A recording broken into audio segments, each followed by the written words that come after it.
Wins to 23-11 and puts Tyler up in first place in the point standings. Yeah, it's first time that our team has been leader of the point standings, which is fantastic, and especially this deep in the season, right? This is when you really gotta be firing on all cylinders, and really it looks like both cars are on it right now. It's super unfortunate for the 23. That's racing, as they say, and the 45. You want to have multiple bullets in the gun.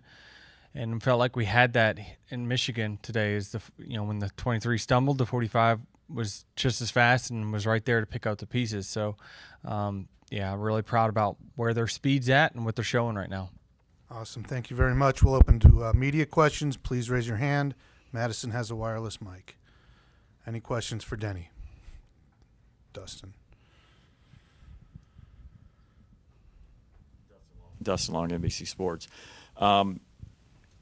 You got Tyler a year ahead of time. You said, look, this is the guy. This is going to be the guy of the future.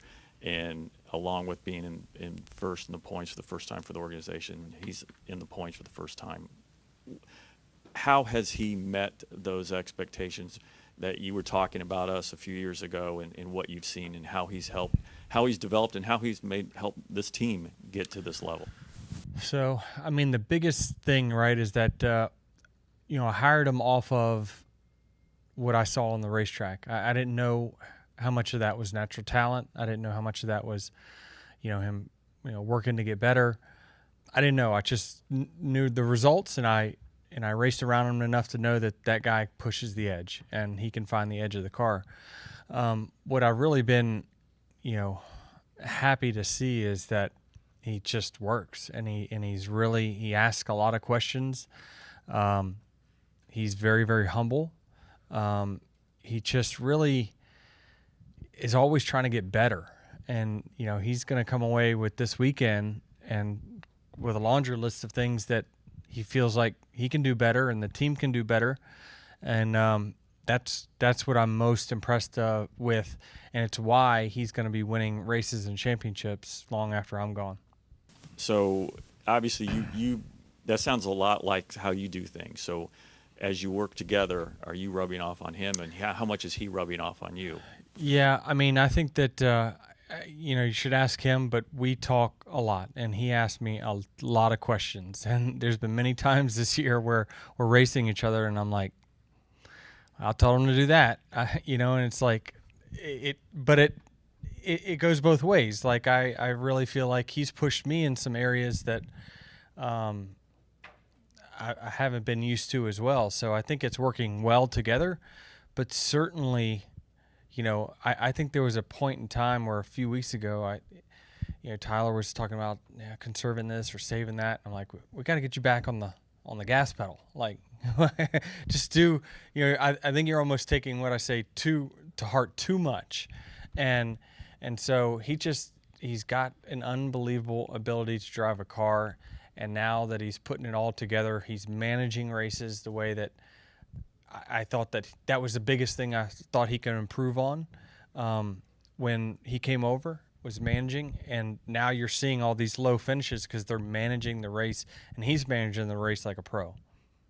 You alluded to leading the points for the first time, but for this young organization, how significant is today in that sense for you and for the group?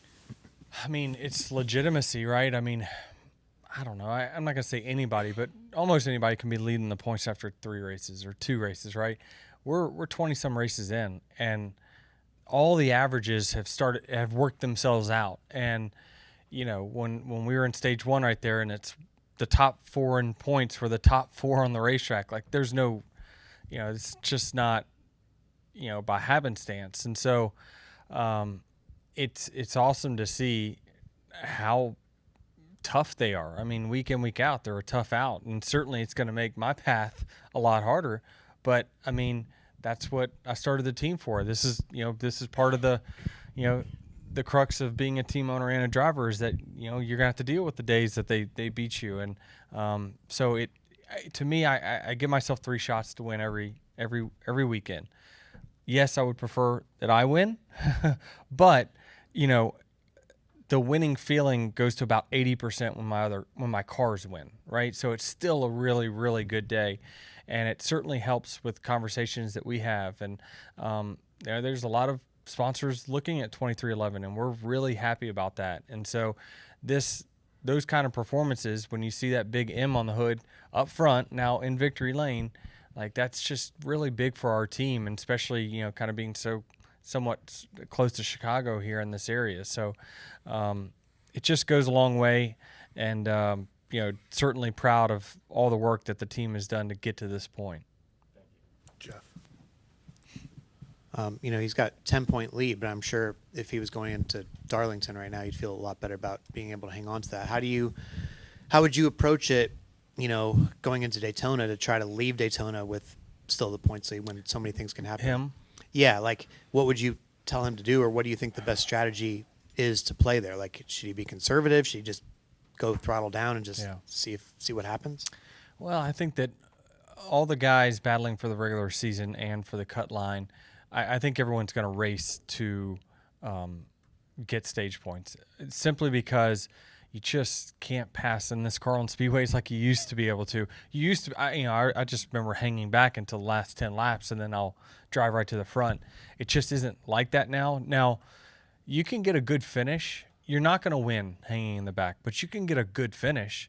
But I'd almost say just try to get 10, 12 stage points, and then if you wreck, you wreck, right? And so at least then that pushes you down to finishing like 24th with no stage points, right? So I think that if you were to finish last, so I just think yes, it could be a net even, but I'm sure they're going to look at the numbers and figure out what's the best strategy. But honestly, next week I just hope we're not fuel saving.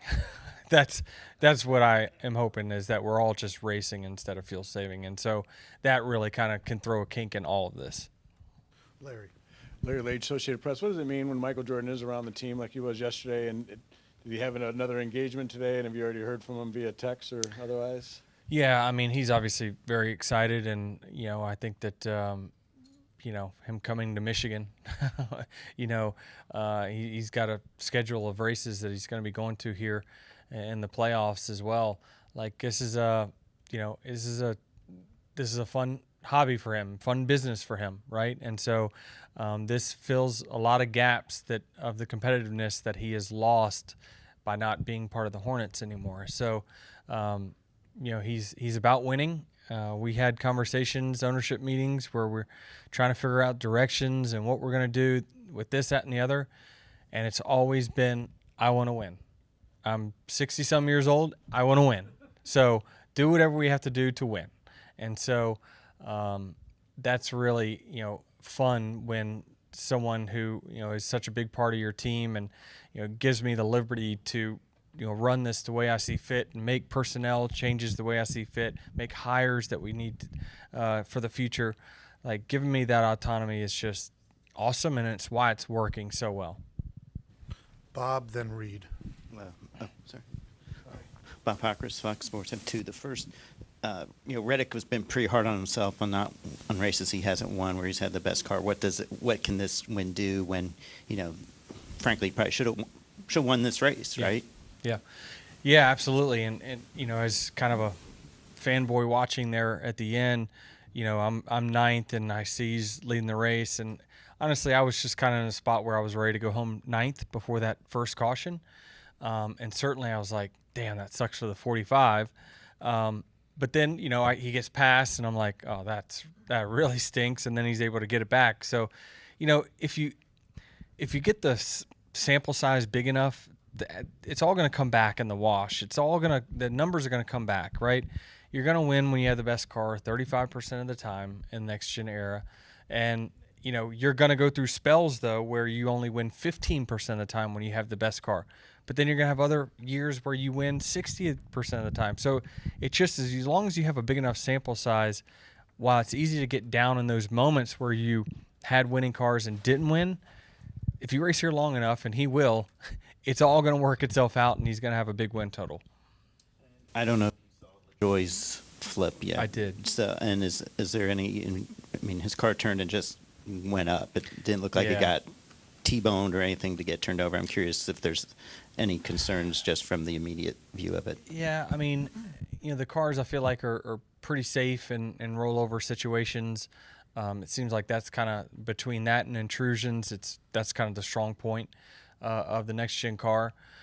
We saw with Priest, obviously, he had some bloody eyes, but he had a pretty violent one, and his body was banged up, but he didn't have any serious injuries, and so that's what the goal of it was. And so his looked obviously less violent, but he just had he was just right in the middle of the straightaway, probably doing 185 or so when he turned sideways. And I just don't know that you're going to be able to slow us down enough to keep that car on the ground in that situation. And as a driver, I haven't rolled one over, but I almost would rather roll one over than hit a wall head on at that speed. I just feel like you're at least getting rid of energy as you are tumbling. So, I can't speak for him, but certainly feel like we have a pretty safe car, and I feel comfortable with the speeds that we're at. And there's just going to be a way when you turn these things sideways, with that pan underneath the bottom, it's literally just like a wedge. The air is just pushing that thing right over the top. I just don't know, short of getting rid of the underbody, I just don't know how you're going to stop it. Reed. Reed Spencer with NASCAR Wire. For your part, how hard did you have to fight to get that ninth? Because after the resumption, it looked like your car might have been hurt more than you thought it was. It was bad. It was really, really bad. It was tore up. I mean, he sent me some pictures overnight that just did not look good. And it's unfortunate, man. I hate that I did that to the team, and certainly set us back. And I still was optimistic because Chris is going to, make sure he doesn't give me total Denny Downer information before the race starts. But he says, listen, we're not going to get it back where it was, but we feel like we can get it somewhat close. And after we started there, obviously we were not close. And so we then just had to make adjustments to the car itself, handling-wise, to pick up the second that we did in the second half of that race. So I'm going to run quickly out of here with my ninth. All right, we're going to close with Roy. Yeah, thank you, Denny. Roy Akers, Skyview Sports. You see, when in your conversations with Tyler, how much strategy are you talking about already in the playoffs where you're protecting your position? You could win the race, but if you crash out, you're basically out of that round. I mean, you must really be talking on preserving your car and that kind of thing.